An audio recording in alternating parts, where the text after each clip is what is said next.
Sing the wondrous love of Jesus, sing His mercy and His grace. In the mansions bright and blessed, He'll prepare for us a place. When we all get to heaven, what a day of rejoicing that will be. When we all see Jesus, we'll sing and shout the victory. While we walk the pilgrim pathway, clouds will overspread the sky. But when traveling days are over, not a shadow of sigh. When we all get to heaven, what a day of rejoicing that will be. When we all see Jesus, we'll sing and shout the victory. Let us then be true and faithful, trusting, serving every day. Just one glimpse of Him in glory will the toils of life repay. When we all get to heaven, what a day of rejoicing that will be. When we all see Jesus, we'll sing and shout the victory. Onward to the prize before us, soon His beauty will behold. Soon the pearly gates will open, we shall tread the streets of gold. When we all get to heaven, what a day of rejoicing that will be. When we all see Jesus, we'll sing and shout the victory.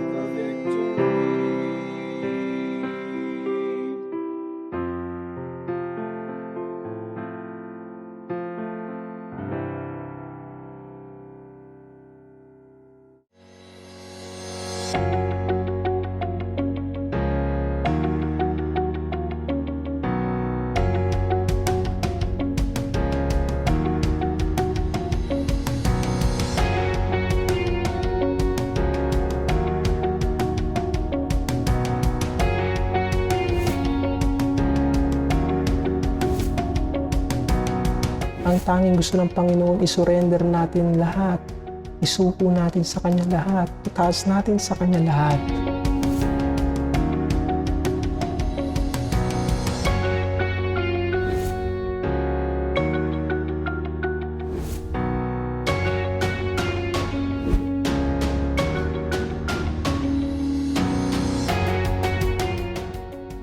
Kaya nagpapasalamat tayo, may pagkakataon tayo ngayon na kahit paano sama-sama tayong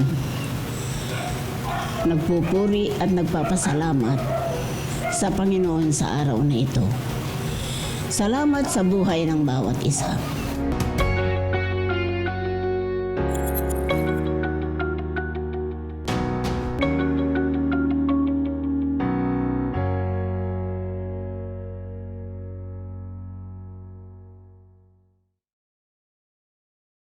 Isang mapagpalang gabi ng Sabado po sa ating lahat, mga minamahal na kapatid. At ako po ay nalulugod sa pagkakataong ito na tayo ay magkakasamang muling mag-aaral ng salita ng ating Panginoon. Tayo ay magpapatuloy sa aklat ng mga kawikaan. Binabati ko po ang lahat ng mga kapatiran na kasama natin ngayon online, na nakatutok ngayon sa ating live, sa ating FB live po sa Iglesia ng Diyos. Binabati ko rin ang bawat isa, gayon din ang mga makakapanood ng replay na ito. Isang mapagpalang gabi po sa inyong lahat dyan, at kung ang anumang oras ang inyong kinalalagyan at kayo po ay nakakapanood ng replay nito. Isang mapagpalang araw po sa inyo. At bago po tayo magpasimula sa ating mga mapag-aaralan sa kawikaan bilang pagpapatuloy, hinihiling ko po na ang bawat isa ay yumukot manalangin para sa ating pambungad na panalangin.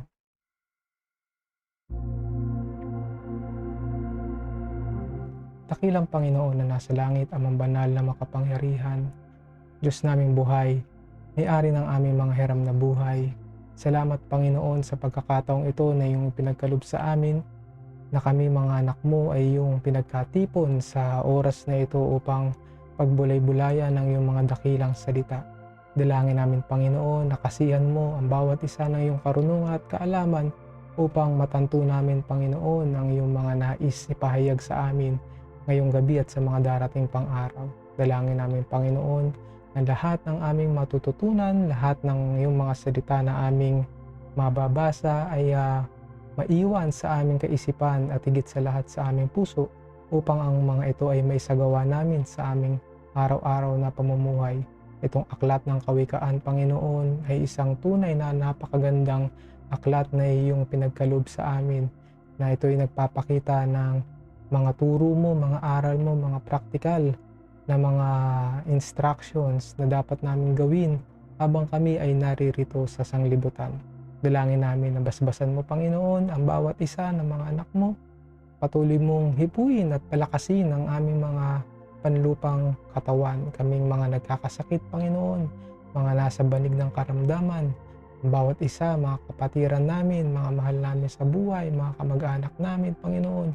Patuloy mong haplusin, patuloy mong pagkalooban ng iyong divine healing Panginoon, nang sa lahat ng mga pagkakataon na kami ay may mga pananambahan at pagtitipon, kami Panginoon ay makatindig at tanging mga pangalan mo lamang ang aming sambitin. Ang iyong pag-ibig sa amin Panginoon ay tunay na mahalaga sa amin sa bawat isa, dahil ang iyong pag-ibig Panginoon ay perpekto, na nararamdaman namin Panginoon ang iyong pagkalinga sa amin bawat sandali ng aming mga hiram na buhay. Patawarin mo rin kami Panginoon sa mga pagkukulang na aming mga nagagawa, na nalalaman mo ang mga ito, maging tumanulihi mo ayag kung ito man ay aming mga nasasambit, mga nasa aming isipan Panginoon. Patawarin mo kami Panginoon, pakalinisin mo kami nang kami maging katanggap-tanggap sa iyong harapan. Gayon din ang gawain na ito Panginoon.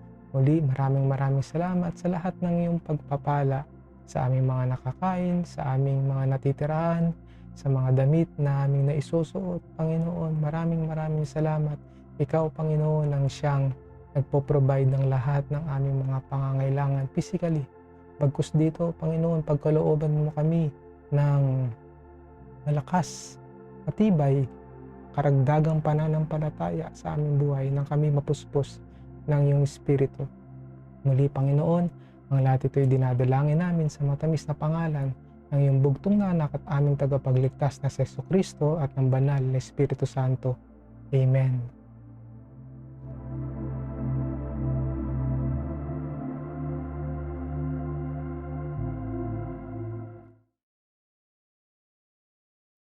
Okay, mga minamahal na kapatid, tayo ay magpapatuloy sa aklat ng mga kawikaan, isang general instructions. At sa mga nagdaang araw, Monday hanggang Friday, na ang bawat mga kapatiran natin, mga pastor at mga evangelist ay nagpahayag ng salita ng ating Panginoon at nagpapakita na itong mga kawikaan ay isang instruction na galing sa magulang papunta sa kanyang anak. No? Actually, hanggang chapter 9 ito. No?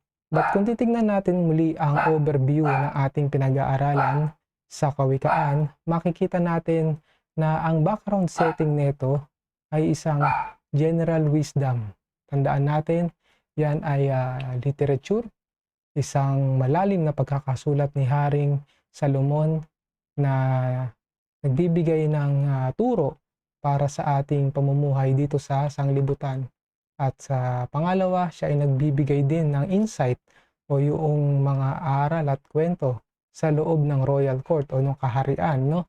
Gayun din ang templo. At makikita natin ang mga turo na ito o yung tinatawag nating instruction sa number 3 ay ito ay nagpapakita ng isang relasyon ng ama, ng ina at ng kanyang mga anak, no? Isang napakagandang illustration na makita natin na ito ay dinisenyo, no? Para sa atin na mag-meditate. Sabi nga rito, all designed to produce meditation on God. Dahil alam naman natin mga minamahal na kapatid na ang ating magulang ay walang iba kundi ang ating Panginoong Diyos, no? At makikita natin dito na yung mga nakasulat sa wikaan ay talaga namang mga turo ng isang magulang na ipasa sa kanyang anak, no? At malinaw na ang kawikaan ay panitikan ng karunungan. Sabi nga natin ano siya, literature, no? Panitikan, medyo malalim 'yun, no? Hindi siya tula actually, hindi katulad ng Hob na poem literature, tapos hindi rin siya katulad ng awit na wisdom by songs, no? Ito ay wisdom by literature din.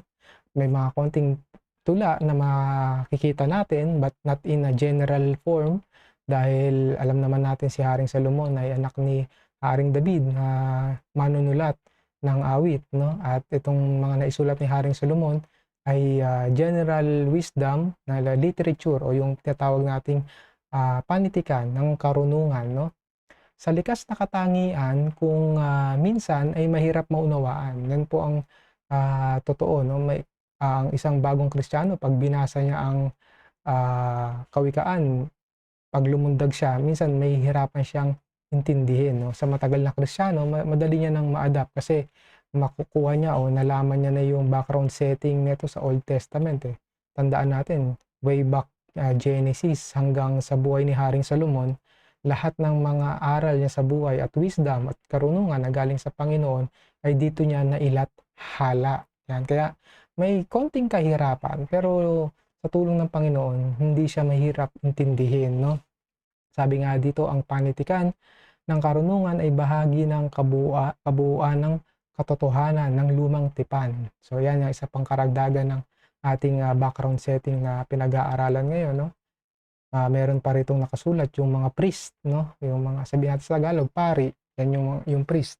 Lalong-lalo na sa panahon ng priestlyhood, no? Sila propeta ang Samuel na nagtumayo bilang propeta at priest din, no?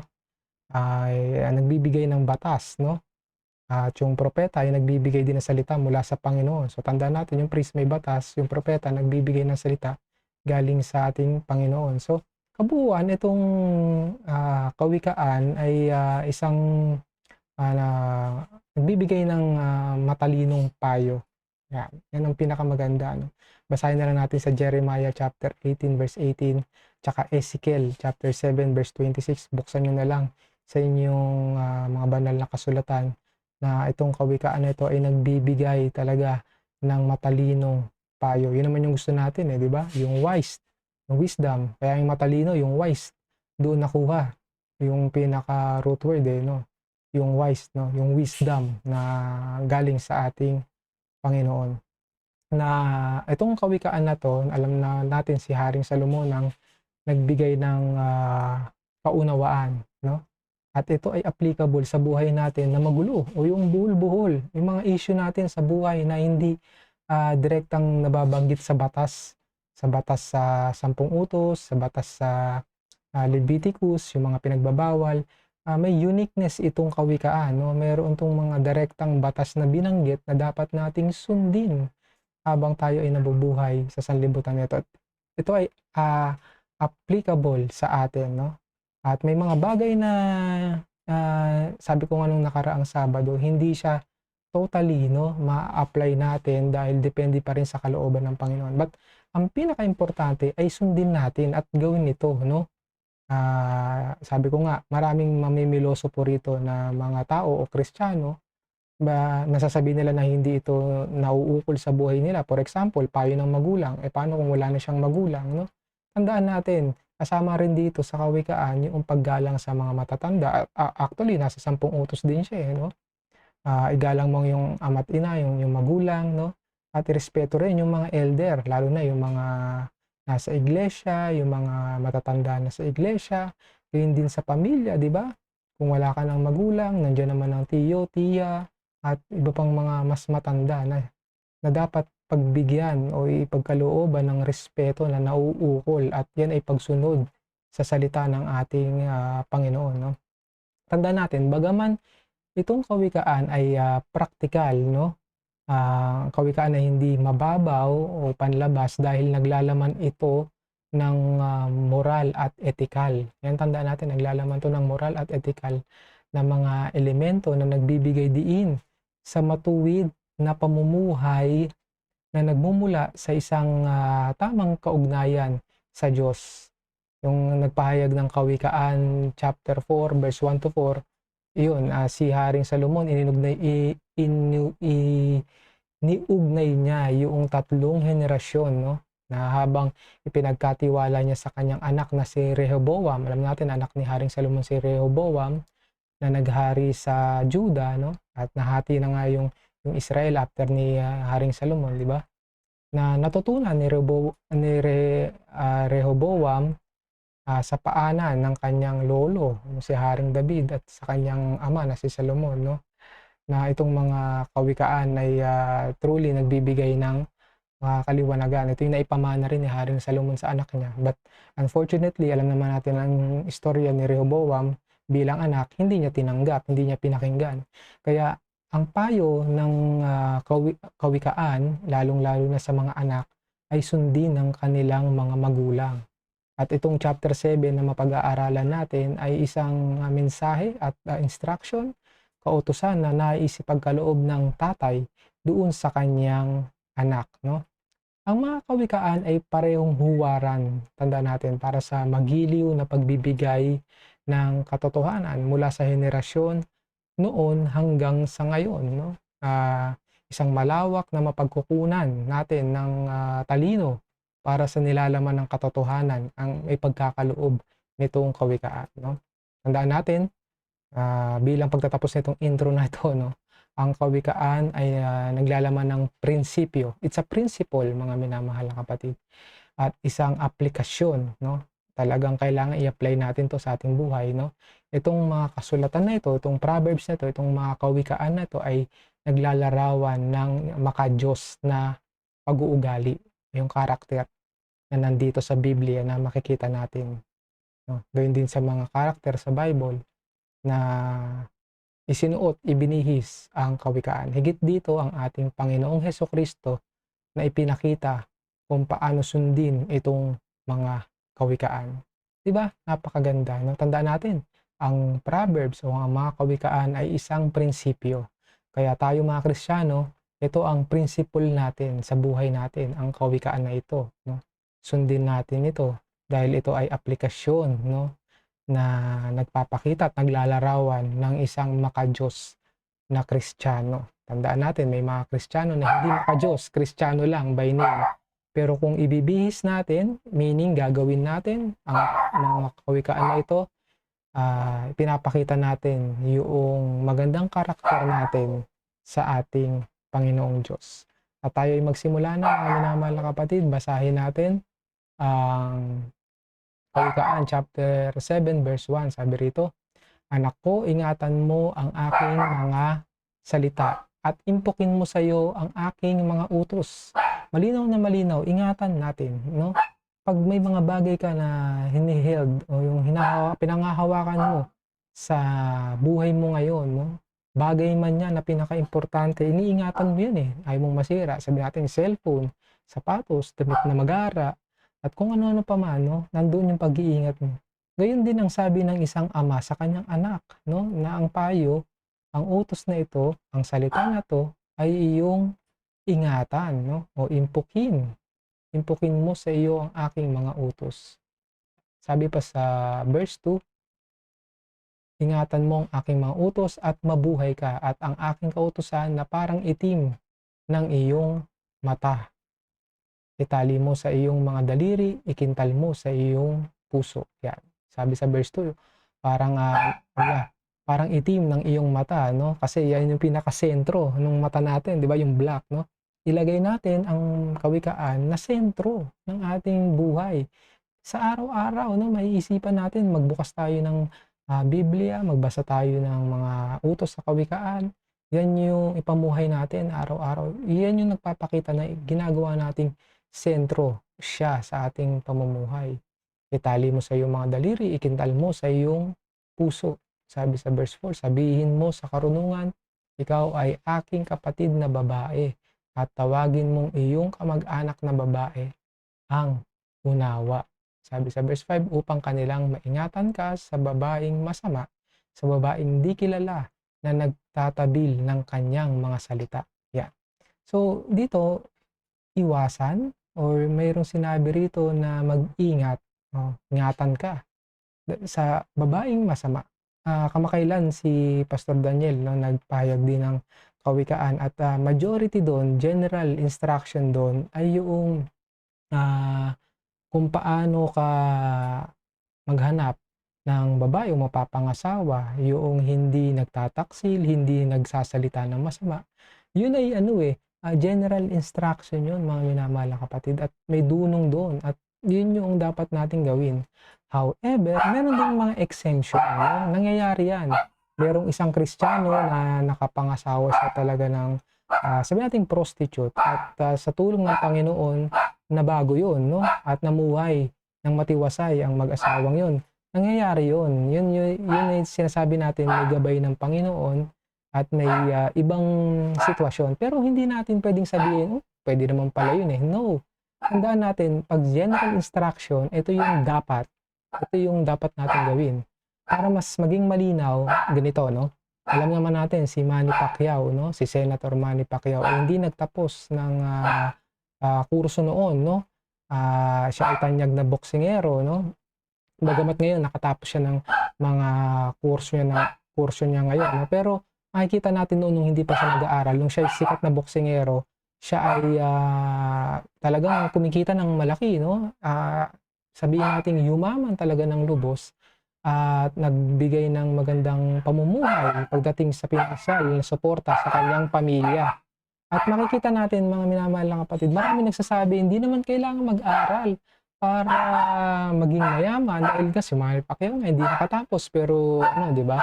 Nagkaroon siya ng ganong magarang pamumuhay at talagang mayaman na pamumuhay. Pero tandaan natin mga minamahal na kapatid, hindi lahat pwedeng isipin at ganun ang gawin, no?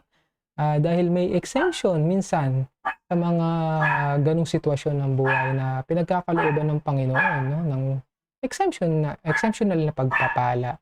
Pero hindi pwedeng lahat ng tao isipin, ay wag tayo mag-aral. Dahil alam naman natin, general rule, no? Pag ikaw ay nakapagtapos ng edukasyon, malaki ang tsansa mo na magkaroon ka ng maalwal na pamumuhay. Kaya nga, lahat nag-aaral lahat ng mga kabataan ngayon pinipilit, sumisikap na mag-aral. At yan din si Pastora Nelly, yung aming nanay, yan din yung in-invite sa amin dahil importante ang edukasyon. Yan ay general rule, mga minamahal na kapatid. But again, syempre, sa paningin ng Panginoon, hindi rin naman ganun ka-importante ang pag-aaral pagdating sa paglilingkod, 'di ba? Hindi naman kailangan nakatapos ka para maglingkod ka sa Panginoon. Wala namang ganung kondisyon, no? Pero makikita lang natin, ang gusto ko lang ipaunawa sa inyo na ang kawikaan, importanteng sundin natin kung ano yung nakasulat. Hindi natin siya pwedeng magkaroon ng exemption dahil may mga tao, nagagawa naman nila itong buhay. Ito, nakapag-asawa to ng ng prostitute pero nabago naman eh. Yes, totoo yun, no? Ang Panginoon nagbibigay ng ganong pagpapala, ganong pagtakas sa mga kasalanan dahil ikaw ay masunurin, ikaw ay matuwid, ikaw ay patuloy na gumagawa ng kanais-nais at karapat-dapat sa harapan ng Panginoon. Pero, sabi ko nga, hindi necessarily laging ganon ang result dahil majority pa rin dito sa kawikaan ay general instruction. Pag sinabi ng Panginoon, umiwas ka sa mga babaeng masasamang magsalita, nagmumura, ingatan ka sa babaeng masama, iba talagang baka masama talaga, gawin natin yun. Kasi yun ay utos. Tandaan natin, yan ay warning, no? Parental warning. Alam naman natin si Haring Solomon, isa yan sa mga naging weakness niya, kaya siguro sinulat niya ito no? Dahil naramdaman din niya yung naging problema niya sa mga babae, no? At yan ang naglayo sa kanya sa ating Panginoon. Basahin natin sa unang hari, Kapitulo 11, versikulo 1, sabi rito, ang Haring Salomon nga ay sumisinta sa maraming babaeng taga-ibang lupa, na pati sa anak ni Paraon, mga babaeng Moabita, Amonita, Idumea, Sidonia, at Eteya. Kita nyo yung mga babaeng yan ay giniliw ni Haring Salomon. Masasabi ba natin mabubuti yan? No. Yan ay mga masasama kasi karamihan dyan ay sumasamba sa Diyos-Diyosan. At hindi kinikilala ang ating Panginoong Diyos, no? At nagpapatunay yan na si Haring Solomon, tinangkilik niya yung babaeng masama. Kaya maganda rin itong naisulat ni Haring Solomon na nagpapakita na talagang dapat hindi ganun ang gawin, no, ng isang anak ng Diyos, no, na pinayuhan ng kanyang magulang na umiwas sa babaeng masama, no. But tandaan natin, no, manatili tayong faithful sa ating Panginoon. Lahat ng mga pagkukulang natin, i-confess natin, tayo ay lilinisin ng ating Panginoon. Itong kawikaan na to na nabanggit, lalo na sa mga babae, yung mga babaeng masama, dapat mabasa rin niya yung unang 1, Kapitulo 1, versikulo 9, na pinaka-importante, pag sila ay masama at may mga pagkukulang, mga kasalanan, sila ay lumapit sa Panginoon. Sabi rito sa unang 1, Kapitulo 1, versikulo 9, kung ipapahayag natin ang ating mga kasalanan, ay tapat at banal siya na tayo ipatatawarin sa ating mga kasalanan at tayo lilinisin sa lahat ng kalikuan. So makikita natin, no, itong kawikaan hindi lang nakapokus sa anak na lalaki, ganoon din sa babae. At kung tayo ay nagkukulang at tayo nagkakasala, tayo ay humiling sa Panginoon, no, i-confess natin yung kasalanan, magbalik loob tayo sa Kanya at tayo ay lilinisin ng ating Panginoon. Okay?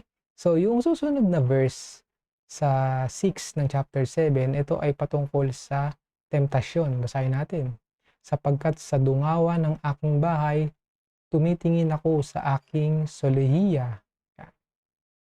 At ako'y tumitingin sa mga musmos. Ako'y nagmasid sa mga may kabataan, sa may kabataang walang bait. So, may mga kabataang walang bait, no? I hope yung mga kabataan natin sa Iglesia ng Diyos, no, ay mga mababait naman, no. Pinaka-critical yung inyong edad kasi kayo ay exposed sa makamundong bagay, sa pag-i-eksperimento, sa pagsama sa mga ibang kaibigan na hindi ka pananampalataya, no, na hindi naman pinagbabawal, pero nandun pa rin yung karunungan na binabanggit na umiwas sa masama, di ba? Napag-aralan din natin yan sa chapter 1 nung Sabado. Di pa sa verse 8, na dumaraan sa lansangan na malapit sa kanyang sulok at siya'y yumaon sa daan na patungo sa kanyang bahay. Yan. So yung unang step, no, nitong batang lalaki na to na pinapangaralan ng kanyang ama, no, ay mag-ingat sa unang hakbang na siya ay magkamali, no? Lalong-lalo na sa buhay natin yung temptasyon, no? Yan ay pinaka-critical kasi magkamali ka ng pagsunod at ikaw ay umayon sa tukso, no? Yung sabi natin yung balon na ikabubuslo mo ay maaaring malalim at mahirapan ka ng makaahon. Basahin natin sa Santiago, mga minamahal na kapatid, Kapitulo 1, versikulo 14 hanggang 15, sabi rito, ang bawat tao ay natutukso pagka nahihila ng sariling masamang pita at nahihikayat, no? Tandaan natin, yung tukso is danger na already. Danger na yun, no? Meron ka na dapat caution na meron na tayong pag-iingat. No? Tayo ay cautious na, no? Pero yung tukso mismo, yan talaga yung mahatak. Pag yung sarili mo, sabi nga rito sa Santiago, pagka nahihila ng sariling masamang pita at nahihikaya. So technically, no, ang tukso is a danger na. Pero kung ikaw ay magpapahila doon at magpapahikayat, yun ay magiging kasalanan. ng bawat isa na aayon sa tukso. Kaya minsan sinisisi kasi, hindi tinukso ko ng may kasalanan Hindi, si Satanas yan yung tukso na yan siya ang talagang may kasalanan kaya ako nahikayat. No, malinaw rito sa Santiago kung ikaw ay magpapahiya sa sariling masamang pita at ikaw ay mahihikayat, 'di ba? Malinaw na malinaw. Kung hayaan mo yung sarili mo sa tukso, sabi sa verse 15, kung magagayoy ang kahalayan, kung maipaglihi ay nanganganak ng kasalanan. At ang kasalanan, pagka malaki na, ay namumunga ng kamatayan. So, tandaan natin, sabi ko nga parang yan yung balon, no? Maliit lamang ang perspective mo, tingin mo sa buka ng lupa. Yung maliit lang yung tukso, sabi mo, kaya mo, pero nahikayat ka, and later on, malalim na pala siya. Dahil sabi nga sa Santiago, nanganak na ng nanganak, at hindi mo napansin, ikaw ay nalulugmok na. Kaya pinaka-importante itong payo na to, sa kawikaan na to sa mga kabataan, no? Na umiwas sa masamang babae, umiwas sa mga masamang gawain, no? Take a good caution. Laging mag-iisip, mga minamahal na kapatid, lalo na sa mga kabataan. Laging bago nyo gawin ang isang bagay, no, lagi nyong iisipin kung ito ba ay nais ng Panginoon. O enough na ba ito na may mga aral akong narinig na bawal ito mga ito, dapat hindi ko gagawin. Yan. So, malaking factor talaga ang sumusunod sa salita ng Panginoon. At lalo na ngayon na pinag-aaralan natin itong kawikaan, dapat mas madagdagan pa ang karunungan at kaalaman nating lahat, no? Especially sa mga kapatid nating mga kabataan. Sabi sa verse 9, sa pagtatakip silim sa kinagabihan ng araw, sa kalahatian ng gabi at sa kadiliman. So malalim tong literature na to, tong part na to, no? Pero yun ang nagpapatukoy na about temptation, no? Yung mga kadiliman na yan na nabanggit natin. Sabi sa verse 10, at narito dooy nasalubong niya ang isang babae na nakagayak ng tila isang patutot at tuso sa puso. Yan. Minsan madalas, no? Lalo na sa social media, tuwang-tuwa mga kabataan, makakita lamang ng mga malalaswang video at mga kung anong pinapakita sa internet, talaga namang tinatangkilik. Minsan nagko-comment pa. Minsan ako'y nalulungkot, mababasa ko, kapatiran, no? Nagko-comment doon sa mga video na hindi magaganda at may mga, yun nga, dito kasi sa kawikaan, patutot yung sabi, no? Part na masamang babae na yan I hope mag-a-agree ang mga kababaihan, ating mga kapatiran, no? Na kailangan ba magpakita ka ng fleshy, di ba? O yung makalaman na parte ng iyong sarili, no? Para lang mag-gain at tangkilikin, di ba? Yan ay part ng makamundong gawain. Yan ay nagpaayon sa tukso ng masama at nanganak na ng kasalanan. So malinaw yun mga minamahal na kapatid, hindi sa mga kabataang kalalakihan, no? Kailangan mag-refrain, no? Yung umiwas sa mga ganyang tukso, lalo na sa social media, lahat may cellphone no? Kaya yan yung pinaka sabihin natin critical sa buhay ng isang Kristiyano, lalo na sa kabataan. Sabi sa verse 11, siya'y madaldal at matigas ang ulo. Ang kanyang mga paa ay hindi nagsisitahan sa kanyang bahay. Yan. So iwasan din na maging matigas ang ulo, yung hindi sumusunod, no? Napakasimple lang di ba? Ang magulang nagagalit pag yung anak niya hindi sumunod no? Pag yung anak niya ay may katigasan ng ulo. Dapat ang isang Kristiyano ay masunurin, no? Lalo na sa elder. Kung wala man siya magulang, may isang pastor na nagbibilin sa kanya, hindi niya nirerespeto, hindi niya sinusunod, abay, lumalayo tayo sa Panginoon, nagkakasala tayo. Hindi natin nasusunod yung sinasabi rito sa kawikaan. Sabi sa verse 12, ngayon nasa mga lansangan siya, mamaya'y nasa mga luwal na dako siya at nag-aabang sa bawat sulok. Ayan, may mga kabataan din ganyan, no, na hindi mapakali, ayaw mag-stay sa tahanan, mag-aral, mag-focus sa pag-aaral sa eskwelahan, mag-focus sa salita ng Panginoon. No? Bagamat i-enjoy niyo yung kabataan, sinabi naman yan sa Ecclesiastes. Pero yung i-enjoy na ibig sabihin, i-enjoy mo sa utos ng Panginoon, sa ilalim, sa kagustuhan at nais ng Panginoon, hindi sa ilalim ng kagustuhan ng laman at nais natin, di ba? Pinaka-importante na mag-stay sa bahay, tumulong, lalo na ngayong pandemic. Yan, may pagkakataon na dapat tumulong sa magulang, sa gawaing sa tahanan, sa bahay, at 'wag masyadong naglalalagi sa labas at minsan hinuhuli pa nga yan, di ba? Sabi nga rito, mga nasa luwal na dako, nag-aabang sa bawat sulok. May mga panahon na yun, mga fraternity, gangster, na hindi gumagawa ng mabuti, no? Mas gusto pa ng away. Ngayon sa balita, ang dami kong nakikita, mga kabataan, nagbabatuan. Mga minamahal na kapatid, no? Gayon din sa mga magulang na nakikinig ngayon, bantayan ninyo, bantayan natin ang ating mga anak, no? Gayon din sa mga anak na miyembro ng Iglesia ng Diyos, maging huwaran tayong lahat, mga kabataan, maging huwaran kayo na sa ibang mga kapatiran, no? Na hindi hanap ay basag ulo, away.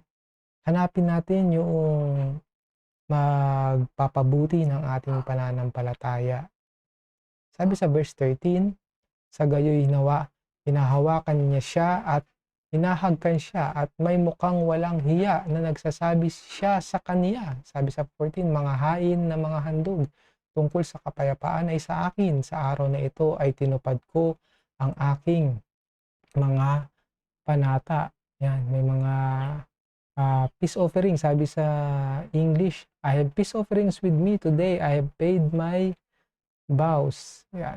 So, tuloy natin yung verse 15. Sabi rito, kaya't lumabas ako upang salubungin ka. Hinanap kong masikap ang iyong mukha at nasumpungan kita. Aking inilatag ang aking higaan na may mga kotsong may burda na yari sa guhit-guhit na kayong lana sa Ehipto. At ang aking pinabanguhan ang aking higaan ng mira, mga oleyo at sinamomo. Parito ka, tayo'y magpakasaya sa pagsisintahan hanggang sa kinaumagaan. Magpakasaya tayo sa mga pagsisintahan, sapagkat ang lalaki ay wala sa bahay, siya'y naglakbay sa malayo. Yan. So, itong mga nabasa natin, basahin muna natin yung 20 bago natin paliwanag. Siya'y nagdala ng supot ng salapi, siya'y uuwi sa bahay sa kabilugan ng buwan. Yeah. So makikita natin dito yung mga love making, 'di ba? Pagdating sa unang-una, pagtataksil sa asawa, hindi yan maganda, no? Pangalawa, yung pumapatol nga sa mga prostitute, yan, malinaw na malinaw. Direktang sasabihin ko sa inyo, mga minamahal na kapatid, yan ay general instruction, utos ng Panginoon na dapat nating sundin habang nandito tayo, no? Yan ay nagbibigay ng karumihan sa ating kaluluwa. Yan ay nagbibigay ng kasalanan, pagkalugmok sa ating buhay Kristiyano, mga minamahal na kapatid. Yung tukso na yan, no? Yung babae na physically attracted, no? Ang isang lalaki. At for example, may asawa man o wala yung lalaki, pero more on nakafocus sa katawan, sa laman, no? Sa sexual aspect, no? Yan ay hindi yan tama, mga minamahal na kapatid. Dahil ang love making or sabi natin sexual intercourse sa science, yan ay pinagkaloob ng Panginoon, isang napakagandang gift para sa mag-asawa. Kaya yan ay hindi dapat maging gawain ng isang tao, no? Lalo-lalo na Kristiyano, no? Na mamuhay siya sa fornication o yung pakikipagtalik ng hindi kasal, yung pumapatol sa o yung kolek ng kolek at kung ano-ano pa man, 'di ba? Na mga gawaing makamundo pagdating sa laman. At malinaw na malinaw 'yan. Kailangan pag-ibig, mga minamahal na kapatid, ang ating pairalin. Yung pag-ibig na tunay, yung galing sa Panginoon, yung pinagkaloob niya sa atin through Holy Spirit. Yung pagmamahal na yun. Ano yun? Basahin natin yan sa Corinthians. Unang Korinto, Kapitulo 13, versikulo 4 hanggang 7. Ang pag-ibig ay mapagpahinuhod. at magandang loob. Ang pag-ibig ay hindi nananaghili, ang pag-ibig ay hindi nagmamapuri, hindi mapagpalalo, hindi nag-uugaling mahalay, hindi hinahanap ang kanyang sarili. Yan, ito, maraming nagsasabi na hanapin ko ang sarili ko. Tignan nyo, dito sa sinabi, hindi niya hinahanap yung sarili niya, ano? At ginagawang excuse na siya ay out of love. Maling-mali, no? Ayan, no, malinaw na malinaw. Hindi hinahanap ang kanyang sarili. Hindi nayayamot, hindi inaalumana ang masama, hindi nagagalak sa kalikuan, kundi nakikigalak sa katotohanan. At sabi rito, lahat ay binabata, pinagpapaguran, lahat ay pinaniniwalaan, lahat ay inaasahan, lahat ay tinitiis. Yan. Kaya hindi pagmamahal ang pumapatol sa prostitute, no? Na sabi rito, lahat ay binabata, no? Hindi yan binabayaran, ang pag-ibig hindi binabayaran, no? Yan ay pinagpapaguran, sinisinta. Pag dumating tayo sa Songs of Solomon, it's a romance book, no? Romantic na aklat siya na talaga namang maiintindihan natin at mauunawaan natin yung talagang sinasabing pag-ibig dito sa Corinthians. But malinaw na malinaw itong 1 Corinthians chapter 13, yan ay yung pag-ibig na galing sa Panginoon. Tuloy natin sa verse 21 ng chapter 7. Kanyang pinasusuko siya ng karamihan ng kanyang mga matamis na salita. Hinihila niya siya ng katabilan ng kanyang mga labi. So ganyan ang tukso, no? Talagang mapangahas, talaga namang yung nais mo, yun ang ibibigay ni Satanas at talagang gusto niya mahulog ka sa balon. Sabi sa verse 22, pagdaka ay sumusunod siya sa kaniya gaya ng toro na naparoroon sa patayan o gaya ng sa mga tanikala sa sawayan, sa mangmang. Sabi sa 23, hanggang sa lagpasan ng isang palaso, ang kanyang atay gaya ng ibong nagmamadali sa bitag at hindi nakakaalam na yaoy sa kanyang buhay. Yan. Kasi 'di ba yung pita ng laman, yan yung gusto yan yung sarap 'di ba? Yan yung nais, pero hindi mo alam, yan ay bitag. Kung ikaw ay ibon, 'di ba? Ikaw ay nahuli na, no? Nagmamadali ka sa iyong buhay at ikaw ay nabitag na. So, sa foolish para sa kabataan ang mahulog sa ganitong mga tukso at kasalanan. Okay? Sabi sa 24, ngayon nga mga anak ko, dinggin ninyo ako at makinig kayo ng mga salita ng aking bibig. Ito pakinggan natin to mga minamahal na kapatid at basahin nyo rin kung kayo ay able na makapagbasa dito sa Bible verses na to at sa inyong mga Bible na hawak. Sabi, huwag humilig ang iyong puso sa kanyang mga lakad, huwag kang lumiko sa kanyang mga landas. Ito, hindi lang basta general instruction, talagang ito ay talagang strictly i-abide natin. Walang left, walang right, kundi diretso lamang ang pagsunod sa ating Panginoon. No? Sabi sa 26, sapagkat kanyang inihiga ang maraming may sugat, oo, lahat niyang pinatay ay isang makapangyarihang hukbo. Alam naman natin ang kwento, isang anghel lang ay pinadala ng Panginoon, 180,000 yung tinapos niya ng mga sundalong masasama. Ibig sabihin, kung susunod tayo, sumunod tayo doon sa tunay at mag-iisang Diyos na buhay, no? Na may ganitong klase ng kapangyarihan. Sabi sa last verse, ang kanyang bahay ay daang patungo sa Sheol, pababa sa mga silid ng kamatayan. Yan. So, tandaan natin, no? Wag nating pabayaan na ang puso natin ay lumakad sa ibang landas, no? Tandaan natin, ang wages ng sin ay death. At yung death na sinasabi, hindi physical death. Death sa hell, sa impyerno. Yun yung binabanggit sa Romans chapter 6 verse 23, no? Ang sabi rito, sapagkat ang kabayaran ng kasalanan ay kamatayan, datapot ang kaloob na walang bayad ng Diyos ay buhay na walang hanggan kay Kristo Jesus na Panginoon natin. So tandaan natin na ang kasalanan, tandaan natin, no? Ang kabayaran ay death.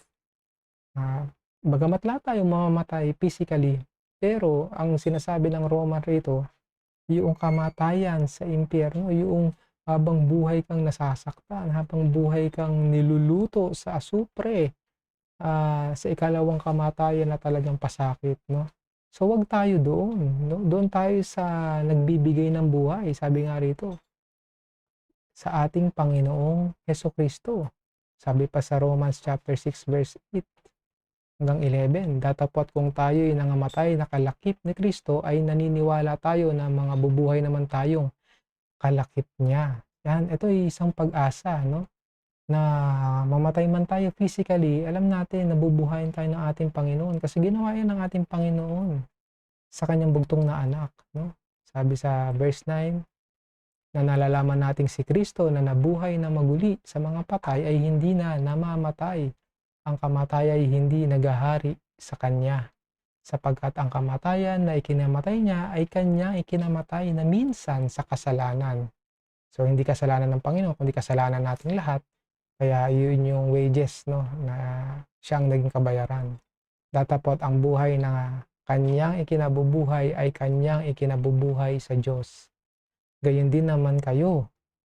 Ibilang ninyong kayo'y tunay na mga patay na sa kasalanan, ngunit mga buhay sa Diyos kay Kristo Jesus. Itong panghawakan natin habang tayo ay nandito sa sanglibutan na nagbabata, na tayo ay nagpapatuloy sa hirap ng sitwasyon, sa hirap ng buhay, maraming nagkakasakit, maraming nawawala sa ating buhay. Bagkus hanggat tayo ay humihinga, paniwalaan natin itong totoong sinabi ng ating Panginoong Hesukristo. Sinabi ng mga apostol at minsan nilang nakita, no, na ang Panginoong Hesukristo ay nabuhay sa mga patay.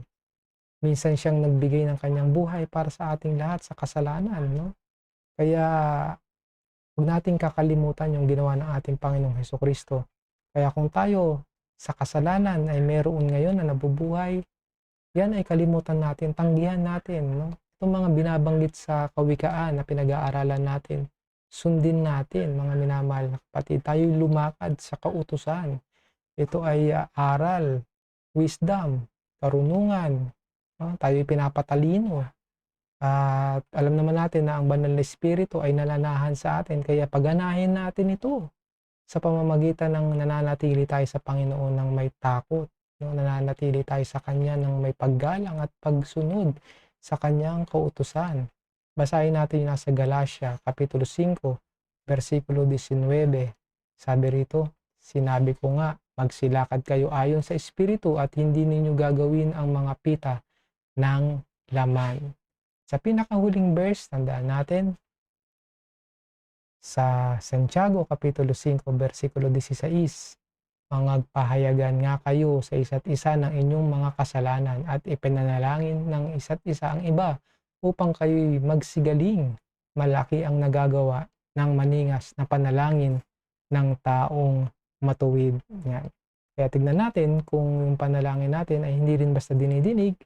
Dalawa lang naman ang reason. It's either may kalooban ang Panginoon at yung pangalawa, which is yung karamihan, ay hindi matuwid ang kanyang puso, no? Hindi nadidinggin ng Panginoon yon.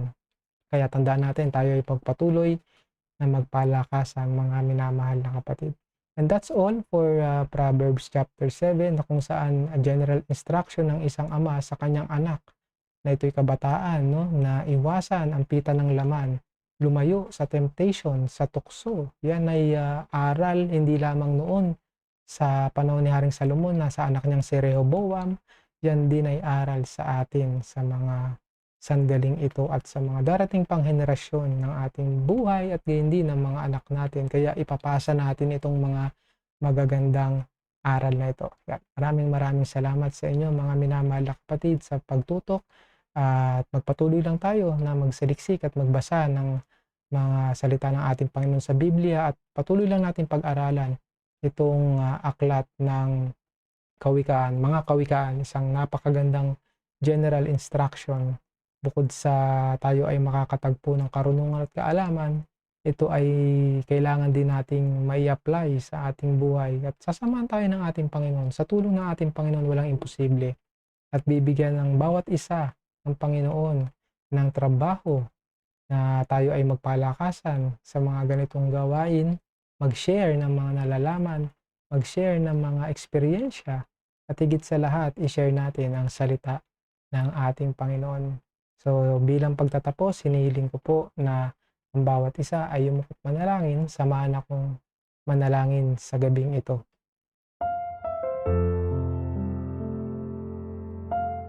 Dakilang Panginoon na nasa langit, maraming salamat Ama sa isang napakagandang gabi na iyong ipinagkaloob sa amin. Salamat Panginoon sa pangunguna mo sa aming buhay na kami ay nakatamasa ng aral na siyang pinakaimportante may sagawa namin sa aming pamumuhay. Ang sumunod sa iyo Ama, ikaw ang aming dakilang magulang na nagbibigay ng payo na umiwas sa tukso. At hindi po namin makakaya ito kung wala sa inyong tulong. Kaya samahan niyo kami Panginoon na malagpasan, maiwasan ang mga temptasyon namin sa aming buhay na maaring ikawala ng aming pananampalataya. Ikalayo namin sa iyo Panginoon. At kami ay iyong patuloy na samahan. Dumako ka sa bawat kapatiran, sa mga kabataan mula sa bata hanggang sa pinakamatanda na yung mga anak sa iglesia mo Panginoon. Dalangin namin na kami ay patuloy mong pagkalooban ng mahusay na pag-iisip para sa aming desisyon sa aming buhay Kristiyano, mahusay na pangangatawan para kami magpatuloy na maglingkod sa iyo, at higit sa lahat, matibay na pananampalataya para malagpasan namin lahat ng pagsubok at unos sa aming buhay. Salamat Panginoon, ikaw lamang ang aming pupurihin, sasambahin habang kami ay may pagkakataong hininga sa sanlibutan ito, Ama. Pinadakila ka namin at pinasasalamatan sa lahat ng iyong mga pagpapala. Kami rin ay patuloy nakakatok sa iyong mababang loob at hihingi ng awa sa mga kasalanan na aming nagagawa. Kami iyong patawarin at pakalinisin. Muli Panginoon, samahan mo kami hindi lamang ngayong gabi, hindi lamang sa natitirang oras ng gabing ito. Sa aming pagtulog, Panginoon, kami iyong basbasan at pagkalooban ng kapayapaan para sa kinabukasan ay meron kaming kalakasan na nagmumula sa iyo na magagamit namin sa aming pananambahan at pagpupuri sa iyo, Lord. Dakilang Panginoon, maraming salamat sa lahat. Ang lahat ito dinadalangin namin sa matamis na pangalan ni Jesus na aming tagapagligtas at ng banal na Espiritu Santo. Amen.